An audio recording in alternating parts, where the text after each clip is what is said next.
Ladies and gentleman, 2028ರ ವಿಧಾನಸಭಾ ಚುನಾವಣೆಗೆ ಚಾಮರಾಜ ಕ್ಷೇತ್ರದಲ್ಲಿ ಈಗಾಗಲೇ ಬಿಜೆಪಿಯಲ್ಲೇ ಕಿತ್ತಾಟವಿದೆ. ಇದರ ಬೆನ್ನಲ್ಲೇ ಇದೀಗ ಚಾಮರಾಜದಿಂದ ನಿಖಿಲ್ ಕುಮಾರಸ್ವಾಮಿಯನ್ನ ಕಣಕ್ಕಿಳಿಸಲು ಜೆಡಿಎಸ್ ಪ್ಲಾನ್ ಅನ್ನ ಮಾಡಿಕೊಂಡಿದೆ. ಪ್ರತಾಪ್ ಸಿಂಹ ಕಾಲಿಟ್ಟ ಕ್ಷೇತ್ರದ ಮೇಲೆ ಜೆಡಿಎಸ್ ಕಣ್ಣಿಟ್ಟಿದ್ದು, ಚಾಮರಾಜ ಕ್ಷೇತ್ರದಲ್ಲಿ ದೊಡ್ಡ ಸಮರ ನಡೆಯೋದು ಫಿಕ್ಸ್ ಆಗಿದೆ. ವೀಕ್ಷಕರೇ, ನೆಲ ಜಲ ಭಾಷೆಗಾಗಿ ಪ್ರಾಮಾಣಿಕ ಪತ್ರಿಕೋದ್ಯಮ. ನೀವು ನೋಡ್ತಾ ಇದ್ದೀರಾ ಫೋಕಸ್ ಟಿವಿ. ನಾನು ಪವಿತ್ರ.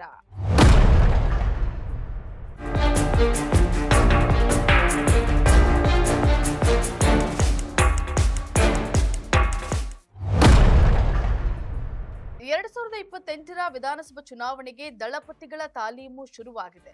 ಜೆಡಿಎಸ್ ಪಕ್ಷದೊಳಗೆ ಭಾರೀ ರಾಜಕೀಯ ಚಟುವಟಿಕೆಗಳು ಗರಿಗೆದರಿದ್ದು, ಜೆಡಿಎಸ್ ಯುವ ಘಟಕದ ಅಧ್ಯಕ್ಷ ನಿಖಿಲ್ ಕುಮಾರಸ್ವಾಮಿಗಾಗಿ ಕ್ಷೇತ್ರ ಹುಡುಕಾಟ ನಡೆದಿದೆ. ಯಾವ ಕ್ಷೇತ್ರದಲ್ಲಿ ನಿಖಿಲ್ ಚುನಾವಣೆಗೆ ಸ್ಪರ್ಧಿಸಿದ್ರೆ ಒಳಿತು, ರಣತಂತ್ರ ಹೇಗಿರಬೇಕು ಅನ್ನೋ ಬಗ್ಗೆ ಲೆಕ್ಕಾಚಾರ ನಡೀತಾ ಇದೆ.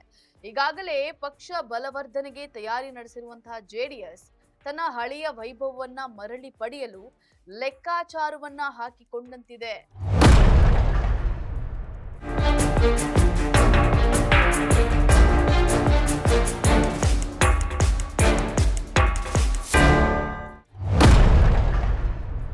ಈ ಹಿನ್ನೆಲೆಯಲ್ಲಿ ಮಾಜಿ ಸಂಸದ ಪ್ರತಾಪ್ ಸಿಂಹ ಆಯ್ಕೆ ಮಾಡಿಕೊಂಡಿರುವಂತಹ ಚಾಮರಾಜ ಕ್ಷೇತ್ರದಲ್ಲೇ ನಿಖಿಲ್ ನಿಲ್ಲಿಸಲು ಪಕ್ಷ ಚಿಂತನೆಯನ್ನ ನಡೆಸಿದೆ. ಚಾಮರಾಜ ಕ್ಷೇತ್ರದಲ್ಲಿ ಒಕ್ಕಲಿಗ ಮತಗಳ ಪ್ರಾಬಲ್ಯವಿದೆ. ಹೀಗಾಗಿ ನಿಖಿಲ್ ಕುಮಾರಸ್ವಾಮಿಗೆ ಇದು ಸುರಕ್ಷಿತ ಕ್ಷೇತ್ರವಾಗಲಿದೆ ಅನ್ನುವಂತಹ ಲೆಕ್ಕಾಚಾರ ಜೆಡಿಎಸ್ ಪಾಳ್ಯದಲ್ಲಿದೆ. ಅಷ್ಟೇ ಅಲ್ಲದೆ ಜೆಡಿಎಸ್ ನಾಯಕರು ಮತ್ತೊಂದು ಮಹತ್ವದ ರಾಜಕೀಯ ಸೂತ್ರವನ್ನ ಹೆಣೆದಿದ್ದಾರೆ. ಮೈಸೂರಿನ ಚಾಮರಾಜ ಕ್ಷೇತ್ರದಲ್ಲಿ ಬಿಜೆಪಿ ಪಕ್ಷದಲ್ಲೇ ಕಿತ್ತಾಟವಿದೆ. ಪ್ರಬಲ ಆಕಾಂಕ್ಷಿಗಳಾಗಿರುವಂತಹ ಎಲ್ ನಾಗೇಂದ್ರ ಹಾಗೂ ಪ್ರತಾಪ್ ಸಿಂಹ ಇಬ್ಬರ ನಡುವೆ ಚಾಮರಾಜ ಕ್ಷೇತ್ರದ ಟಿಕೆಟ್ಗಾಗಿ ಪೈಪೋಟಿ ನಡೀತಾ ಇದೆ. ಈಗ ಇವರಿಬ್ಬರಲ್ಲಿ ಯಾರಿಗೆ ಟಿಕೆಟ್ ಕೊಟ್ಟರು ಬಂಡಾಯದ ಸಾಧ್ಯತೆ ಇದ್ದು ಬಿಜೆಪಿಗೆ ಸಂಕಷ್ಟ ಎದುರಾಗಲಿದೆ.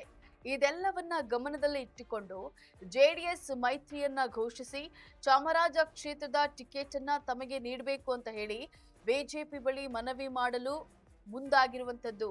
ಹಾಗಾಗಿ ಚಾಮರಾಜ ಕ್ಷೇತ್ರದಲ್ಲಿ ನಿಖಿಲ್ ಟಿಕೆಟ್ ಕೊಡಿಸಲು ಕೇಂದ್ರ ಸಚಿವ ಡಿ ಕುಮಾರಸ್ವಾಮಿ ಲೆಕ್ಕಾಚಾರ ಹಾಕಿದಂತಿದೆ.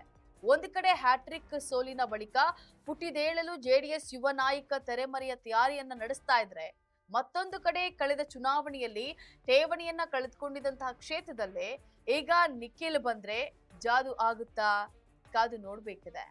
ಇದಾಗಿತ್ತು ಫೋಕಸ್ನ ಸ್ಪೆಷಲ್ ರಿಪೋರ್ಟ್. ನೆಲ ಜಲ ಭಾಷೆಗಾಗಿ ನೋಡ್ತಾ ಇರಿ ಫೋಕಸ್ ಟಿವಿ.